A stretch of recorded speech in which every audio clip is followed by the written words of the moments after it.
ការប្រើលេលាយហើយនឹងការប្រើផលិតផលខុសគឺធ្វើឲ្យអានាំងការពារស្បែករបស់យើងខូចខាតហើយនឹងខ្សោយតើយើងប្រើវិធីអីដើម្បីស្ដារសុខភាព skin barrier របស់យើងនឹងឡើងវិញបាន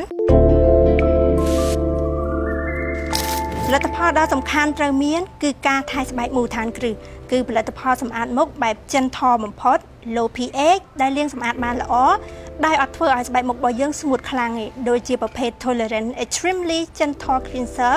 សម្អាត make up ធូលីប្រេងនិងសារធាតុកខ្វក់បានពីលើមុខបានយ៉ាងស្អាតរួមជាមួយនឹងរូបមន្តដ៏ស្រទន់គឺជួយឲ្យអានាំងការពារស្បែករបស់យើងគឺមានលក្ខណៈស្ងប់និងមានសំណើម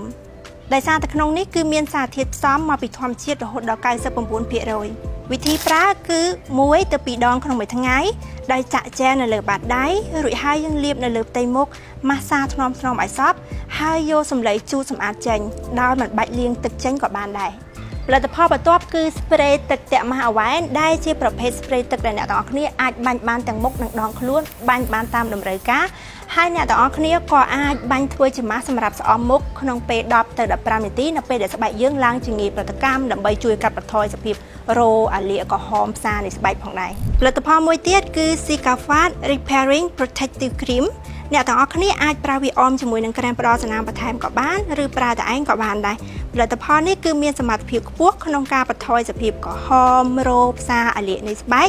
ហើយវាជួយអានាំងការពារស្បែកដែលខូចខាតឲ្យលឿនជាងមុនរហូតដល់4ដងបន្ថែមពីនឹងទៀតនៅក្នុងនេះគឺអត់មានក្លិនទេអត់មានផារ៉ាបែនអត់មានអាល់កុលអញ្ចឹងសុវត្ថិភាពមែនទែនសម្រាប់អ្នកដែលមានស្បែកខ្សោយបំផុតហើយ tip មួយទៀតគឺអ្នកទាំងអស់គ្នានៅពេលដែលស្បែកយើងឡើងរោលងាយប្រតិកម្មខ្លាំងហ្នឹងយើងអាចលាប Sikafat នេះពេញផ្ទៃមុខទុកចោលប្រហែលជា20ទៅ30នាទីហើយលាងមុខចេញគឺជាការស្រេច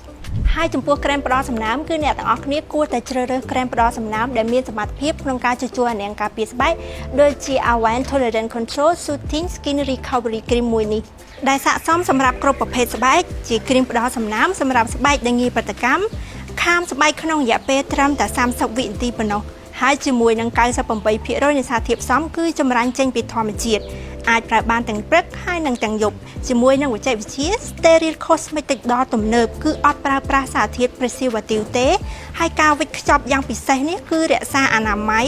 អត់ឲ្យឆ្លងមេរោគឬមួយក៏បាក់តេរីអត់ឲ្យប៉ះពាល់ទៅដល់គុណភាពនៃផលិតផលឡើយ